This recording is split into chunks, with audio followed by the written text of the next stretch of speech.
శ్రీమాత్రే నమః శ్రీ గురుభ్యో నమః. తదుపరి తులారాశి.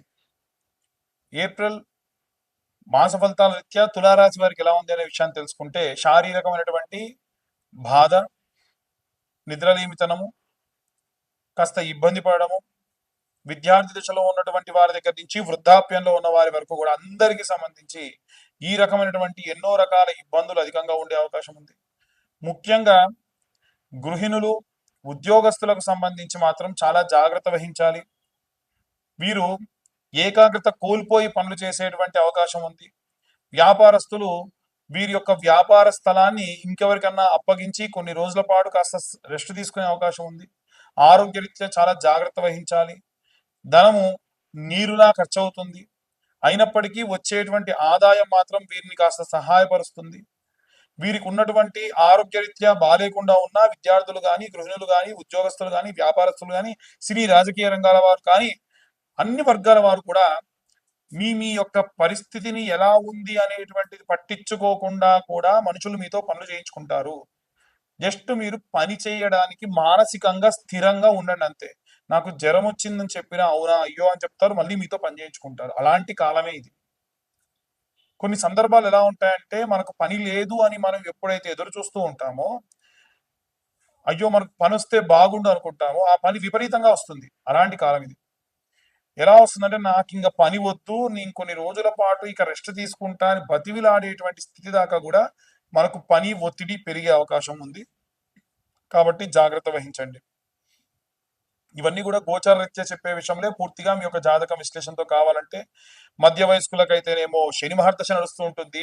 విద్యార్థులకైతేనేమో గురు మహర్దశ, ఇప్పుడే పుట్టిన పిల్లలకైతేనేమో రాహు నుంచి గురుదశ నడుస్తుండొచ్చు. కాబట్టి దశాకాలాల్లో చాలా మార్పులు ఉంటాయి. అంతర్దశలో విదశలో ఎవరున్నారో తెలియదు. ఇలాంటివి జరిగేటువంటి అవకాశం చాలా ఉంది. కాబట్టి వీలైనంత వరకు జాగ్రత్త వహించండి. ఇక అన్ని వర్గాల వారికి సంబంధించి ఎలాంటి రెమెడీస్ తీసుకోవాలి, ఎలాంటి మంత్రపఠనం చేయాలనే విషయాన్ని ఇప్పుడు మనం తెలుసుకుందాం. ద్వాదశ రాశుల వారికి కూడా ప్రత్యేకంగా ఏప్రిల్ మాస ఫలితాల్లో భాగంగా విద్యార్థులకు సంబంధించిన విషయానికి వస్తే, విద్యార్థులకి ప్రత్యేకంగా మనము గణపతికి ఇష్టమైనటువంటి ఉండ్రాళ్లతోని ప్రతి బుధవారము కూడా నివేదన చేసి, వీలైతే తేనెతోని పిల్లలకు ఆ యొక్క మోదగములు కానీ ఉండ్రాళ్ళు కానీ తినిపించండి. ఈ ఏప్రిల్ మాసంలో విశేషంగా ఉగాది తర్వాతకి రామనవమి, అలాగే 14వ తారీఖు నాడు ఈ యొక్క మేషరాశిలోకి సూర్యగ్రహ సంచారం, దాన్ని మేష సంక్రమణం అంటారు. అలాగే హనుమత్ జయంతి, ఆ తర్వాతకి నెలాఖరున అక్షయ తృతీయ ఉంది. కాబట్టి విద్యార్థులకి ఇలా చేసిన తర్వాతకి ఆడవారు ఎవరైతే ఉంటారో వారు ప్రత్యేకంగా ప్రతి దానిని కూడా పూజనీయంగా చేయడం మంచిది. అంటే మీరు వంట వండేటప్పుడు వీలైనంత వరకు స్నానం ఆచరించే చేయండి. వీలైనంత వరకు కాదండి, ఖచ్చితంగా స్నానం ఆచరించే మీరు వంట చేయండి. మీరు స్నానం చేసిన తర్వాతకే ఇల్లు కూడా ఊడవండి. అలా కాకుండా చేస్తే జ్యేష్ఠాదేవికి నచ్చదట. ఇంటికి దరిద్ర దేవత రాకుండా ఉండాలి అంటే ఈ నియమం పాటించండి. అలాగే ఎవరైతే ఈ యొక్క వంట చేసేవారు నిత్యాగ్నిహోత్రులు కాబట్టి ఆడవారందరూ కూడా స్నానం చేసిన తర్వాతకి ప్రముఖ్యమైనటువంటి రోజులలో, ఉదాహరణకు శుక్రవారం కానీ, గురువారం కానీ, మంగళవారం కానీ వంట చేసేటువంటి పాత్రలు, వంట చేసేటువంటి గ్యాస్ స్టవ్ని నీట్గా తుడుచుకొని బొట్టు పెట్టుకున్న తర్వాతకి వంటను ప్రారంభించండి. ఇంట్లో వండినటువంటి మొట్టమొదటి నైవేద్యాన్ని దేవుడికి నివేదన చేసి తర్వాతకి ఇంట్లో ఉన్న వారందరికీ పెట్టండి. వీలైతే పూర్తిగా వండినటువంటి అన్నం గిన్నెను తీసుకెళ్లి దేవుడి దగ్గర పెట్టి కాస్తంత నెయ్యి వేసి చిటికెడు ఉప్పు వేసి దేవుడికి నివేదన చేసిన తర్వాతకే ఇంటిల్లిపాది తీసుకోండి. ఉద్యోగస్తులు ఎవరైతే ఉన్నారో వారు వీలైనంత వరకు కూడా ఉన్న 4 గురువారాలు కూడా బుధవారం రోజు రాత్రి పూట 110 శనగలు నానబెట్టి సూర్యోదయం కంటే ముందే గురువారం నాడు నిద్రలేచి సూది దారంతోని ఆ 110 శనగల్ని కూడా దండలాగుచ్చుకొని నవగ్రహాల్లో కూడా ఉన్నటువంటి బృహస్పతి గ్రహం మెడలో ఈ యొక్క శనగల దండ వేయండి. ఇలా చేయడం వల్ల ఉద్యోగంలో ఏవైనా ఇబ్బందులున్నా, ఏవైనా ప్రాబ్లమ్స్ ఉన్నా అన్నీ సాల్వ్ అయ్యి చాలా ఆనందంగా ఉంటారు.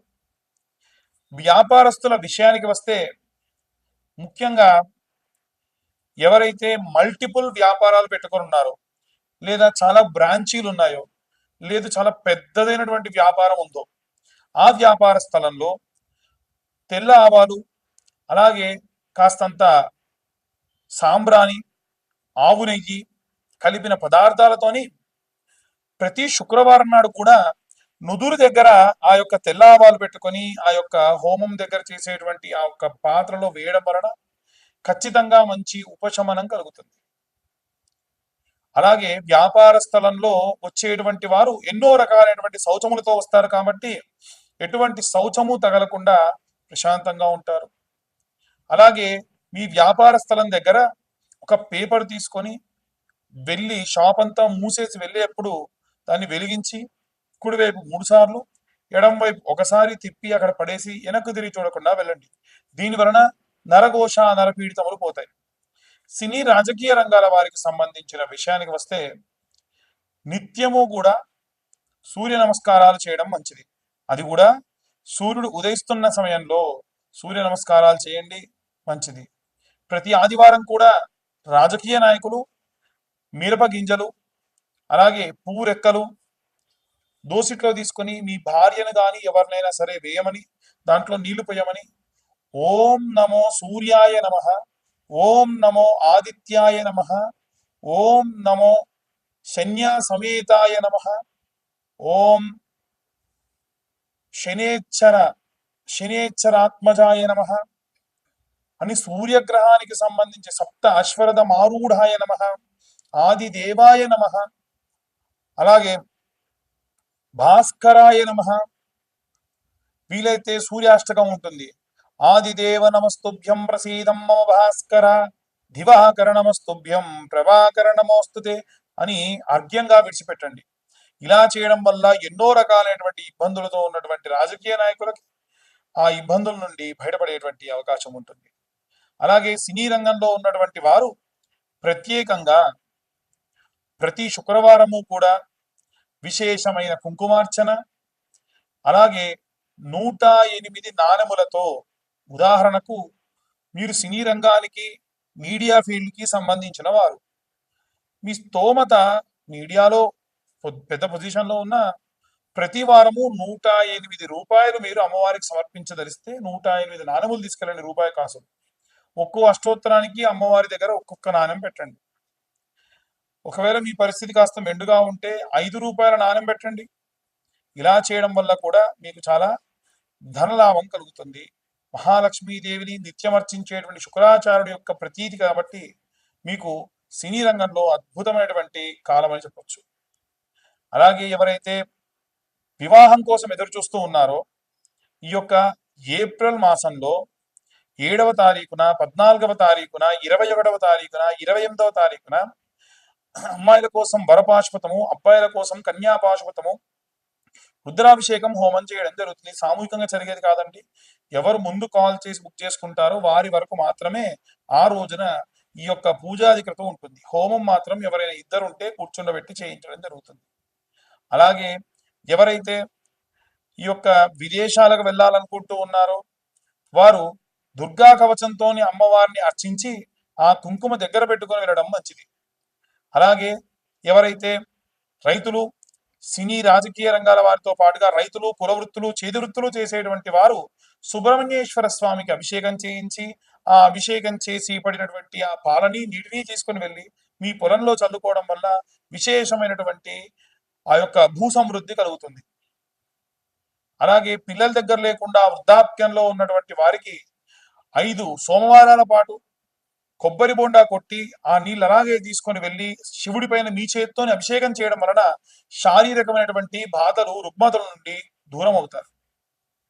ఇక అందరూ కూడా విశేషంగా సంపెంగ నూనెతో గాని, బిప్ప నూనెతో గాని, అలాగే ఆముదంతో గాని, నువ్వుల నూనెతో గాని, ఆవు నెయ్యితో గాని, కొబ్బరి నూనెతో గాని, గానుగ నూనెతో గాని, సన్‌ఫ్లవర్ ఆయిల్‌తో గాని ఇవన్నీ కలిపిన వాటితోనైనా సరే దీపారాధన చేయడం మంచిది. నిత్యం ఉదయం ప్రాతకాలంలో అలాగే ఈ సాయం సమయంలో కూడా ఈ యొక్క దీపారాధన చేయడం వల్ల విశేషమైనటువంటి ఇంటికి ఉన్నటువంటి పీడితములు పోతాయి.